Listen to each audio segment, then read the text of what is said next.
Okay, Namaste. Welcome back. In this session, we are discussing question answers and जैसा कि question पूछा था कि अगर जेमिनी लगन में यानी कि मिथुन लगन के कुंडली में शनि अष्टम और नवम भाव का मालिक बनता है और फोर्थ हाउस में बैठता है, तो फोर्थ हाउस पर जब भी शनि बैठता है वो इंसान के दिल पर हमेशा एक dissatisfaction. The person will not be satisfied with any situation. The person will always having a tendency to explore lot of things.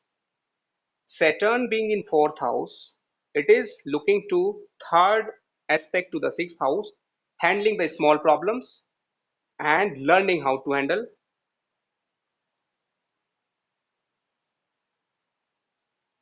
Okay, so same way as I explained that Shani, if whenever Saturn is lord of 9, 8 and 9, okay, plus Saturn is Atmakara and Mars is Atmakara, okay, yeah. So if Saturn is the lord of 8th house and ninth house, it is up to you how you use it. You have that planet Saturn to explore 8th house and giving result through the ninth. For example, somebody is having Yoga Karak Saturn, lord of ninth and 10th. Ninth house means that you have a wonderful opportunity in this life as a karmic field becomes a ninth house because the Capricorn sign is there. The more you explore through karma, the more you explore through so many ways, it will give result for the good authority, for the good fame, and so many ways because 10th house is actually giving you fame, authority, and it is something like a recognition. It's your identity. 10th house is your identity. So you can use that way as per the house lordship. Okay, wherever the Saturn becomes lord, that way you can use both the houses energy. Now coming to next question, like if the planet, any planet like Saturn itself becomes the lord of fifth house and the sixth house. Okay, this is a very interesting thing that Saturn becomes fifth lord and sixth lord. Fifth lord means whenever Saturn becomes fifth lord, it is always going to make you interested to connect to the past things. It is going to make you to focus because Saturn means focus. Wherever Saturn becomes the lord of any house, that becomes your focus. That becomes your priority. You are continuously working, you are continuously focusing. You have continuous tendency of doing those things. You have continuous tendency of taking action because Saturn is the actually focus and continuous planning, and fifth house is actually your uh, any behavior which you repeatedly achieved, anything connected to the fifth house, your education, your bhakti means also repeated habit. So fifth house is simply repeated habit. Your focus is on always on talent, and sixth house is actually when you have a good tendency to achieve through the fifth house. Same time you will find too much work on fifth house will always create some hindrance. How the hindrance will come, that will be decided by the Saturn, whichever place is the Saturn is placed. That house will decide because wherever sixth lord is placed, that house is always indicating that where from the small problems are coming. Okay, for example, this is not only the problem, this is also the schedule of life. This is also how you handle these. This is actually sixth house is a tendency, is a reaction to handle small issues of life. So that way, fifth lord and sixth lord become Saturn. It is always giving you some problems related to the sixth house because Saturn becoming lord of sixth house will give you those problems which are in nature of long-term problem, something which you cannot solve very fast. Remember, sixth lord, okay, Seema ji, जैसे कि छठे भाव का मालिक जो भी ग्रह बनता है उसके अकॉर्डिंग हमारी लाइफ की प्रॉब्लम आती है। अगर सूर्य छठे भाव का मालिक बनता है तो हमारी लाइफ की प्रॉब्लम होती है ईगो। हम लोगों से किस तरह से छोटी छोटी प्रॉब्लम में ईगो का प्रॉब्लम आ जाता है। चंद्रमा जब भी छठे भाव का मालिक बनता है, तो हमारी लाइफ के अंदर जो हमारा मून लाइक नेचर है, टेंडेंसी है जल्दी जल्दी चेंज होने का, वो हमारी लाइफ की छोटी छोटी प्रॉब्लम बनती है, और वही प्रॉब्लम आठवें भाव तक जाते जाते बड़ी हो जाती है। लेकिन अगर आठवां भाव स्ट्रांग है या फिर उसका स्वामी, तो वो हमें सिखाएगा कि कैसे प्रॉब्लम्स को हैंडल करना है। तो कुल मिला के यहाँ पे आपको, अभी मैंने रफली बताया कि छठे भाव का मालिक आठवें का और बारहवें का। छठे भाव का मालिक का मतलब है how you react to the problem, how you handle the problem, what type of problems are coming into your life। कुछ ऐसी प्रॉब्लम है जो लाइफ लॉन्ग बनी रहती हैं, जो आप लगातार लड़ते रहते हैं उन प्रॉब्लम से, लेकिन वो सोल्व नहीं होती। इसका कनेक्शन छठे भाव से है।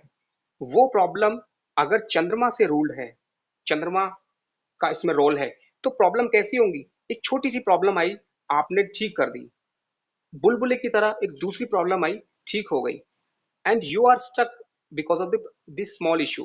now how you will resolve the problem?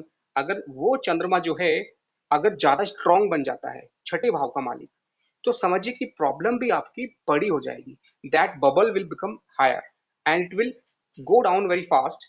चंद्रमा जब भी मालिक बनता है छठे भाव का, तो प्रॉब्लम्स जो है वो हमेशा, छोटी ही प्रॉब्लम बड़ी दिखेगी बट सडनली ठीक भी हो जाएगी। ओके, तो एनीवे, रफली आपको समझ में आ गया है कि आठवें भाव का मालिक जो है हमें बड़ी प्रॉब्लम्स को सोल्व करने में मदद करता है। लाइफ का एक बड़ा ट्रांसफॉर्मेशन है। जब भी हम समझिए कि एक गलती हमने छोटी सी शुरू की छठे भाव से, वो प्रॉब्लम अगर हमने ठीक नहीं की टाइम पर, तो वही प्रॉब्लम आठवें भाव में जाके बड़ी बन जाती है।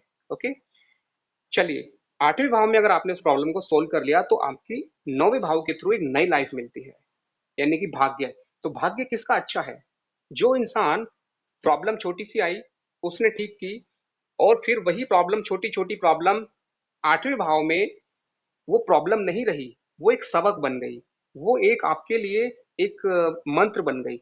आठवां भाव असल में प्रॉब्लम, बड़ी प्रॉब्लम का ही नहीं, आपका एक जिंदगी में बड़े नॉलेज सीखने का एक वर्कशॉप है। जैसे आपकी लाइफ नॉर्मल चल रही थी, आठवें भाव में जब भी शनि आएगा, तो आपकी जो प्रॉब्लम्स हैं वो एक साथ आपके सामने आएंगी और आप उन्हें बहुत अच्छे से हैंडल कर लोगे, अगर आपका आठवें भाव में अच्छा शनि काम कर रहा है। ओके, तो मेरे कहने का मतलब है, ये आपको थोड़ा थोड़ा मतलब टाइम लगेगा चीज़ों को समझने में, but it will be very interesting.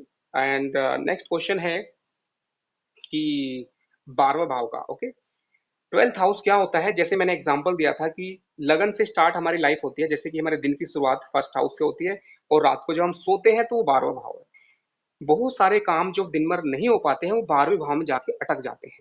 या फिर आपने जो मेहनत की, आपने जो पाया और जो कमाया, वो लास्ट में आप 12वें भाव में इकट्ठा कर लेते हैं। तो 12वां भाव क्या है? लाभ स्थान का भी धन है वो। यानी कि लाभ जो आपको मिला लाइफ में 11वें भाव से, उसके बाद जो एक्स्ट्रा बचा, उसको आप इन्वेस्ट भी बोल सकते हैं, उसको आप स्टोर कर सकते हैं।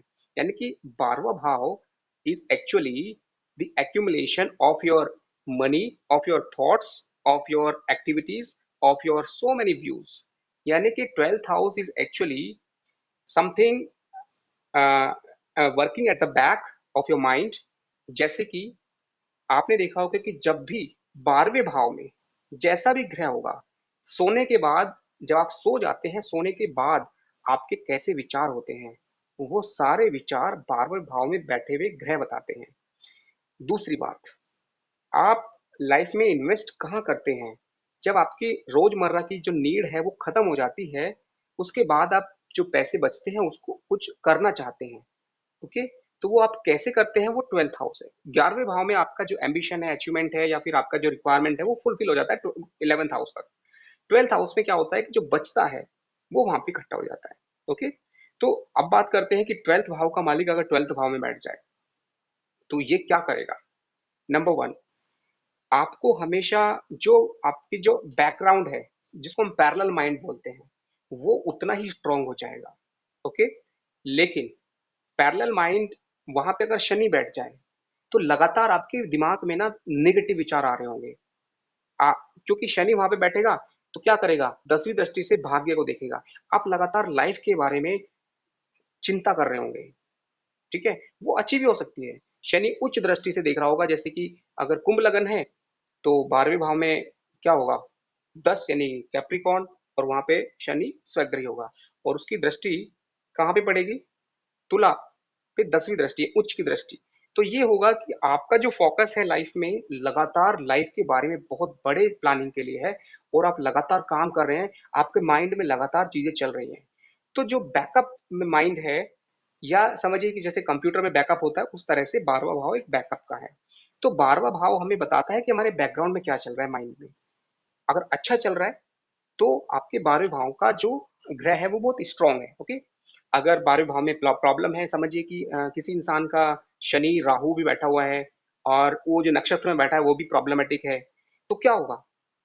आप हमेशा लाइफ में गलत चीजों में फंसने की कोशिश करेंगे, आप रिस्क ले लेंगे।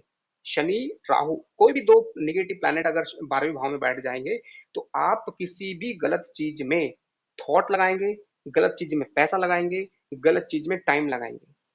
यानी कि 12वां भाव investment of money, investment of your thought, investment of your so many things.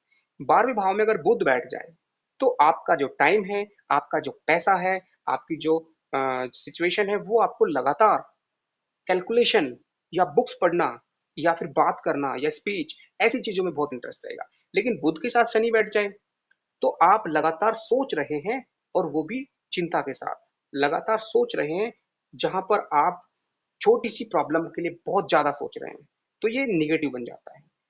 तो कुल मिला के किसी की भी कुंडली में अगर 12वें भाव में बुध है शनि है साथ में, तो समझिए कि वो इंसान लगातार छोटी छोटी प्रॉब्लम, क्योंकि छठे भाव के सामने 12वां भाव है। 12वें भाव में जो आप सोचते हैं वही प्रॉब्लम बन के छठे भाव में उभरती हैं।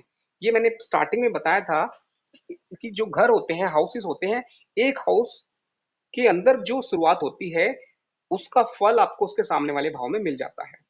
दूसरे भाव में वाणी है, आप क्या बोलते हैं रोज प्रैक्टिस में, आपके विचार आपके बोल जहर बन सकते हैं, बहुत ही नुकसान दे सकते हैं 8वें भाव के थ्रू।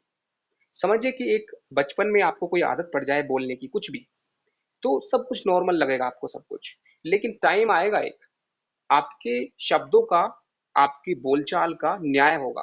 कौन करेगा? शनि करेगा 8वें भाव में आकर। तो मेरे कहने का मतलब है कि कोई भी भाव में जो चीज शुरुआत होती है उसका जो फल है वो सामने वाले भाव से मिलता है। छठे भाव में आप लगातार माइंड में सोच रहे हैं, बैकअप चल रहा है किसी के बारे में, अच्छा बुरा वट एवर, वही चीज छठे भाव में आकर उभर जाएगी। वही चीज आपके छठे भाव में आकर एक प्रॉब्लम के रूप में नजर आएगी।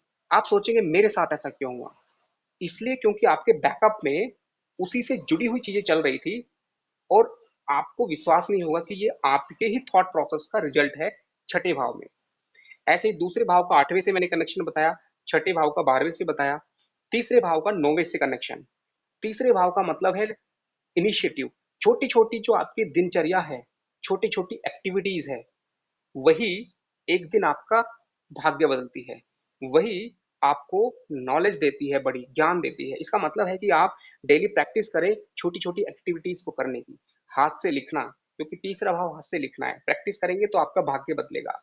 भाग्य को अगर बदलना है, स्ट्रांग बनाना है, तो तीसरे भाव की छोटी छोटी चीजों को करना सीखिए। जैसे कि अपने पड़ोस, तीसरा भाव होता है पड़ोस का, अपने पड़ोस में लोगों से अच्छा रिलेशनशिप बनाएं, अपने भाई बहन, अपने आसपास के लोग। तीसरा भाव होता है ऐसे लोगों का जो आपके आसपास लगातार आपको प्रभावित करते हैं। आपने अगर उनसे प्रॉब्लम, उनके साथ आपका रिलेशनशिप अच्छा नहीं है, वही एक दिन आपकी किस्मत को पलट सकते हैं। आपको लगेगा कि ये आसपास के लोग क्या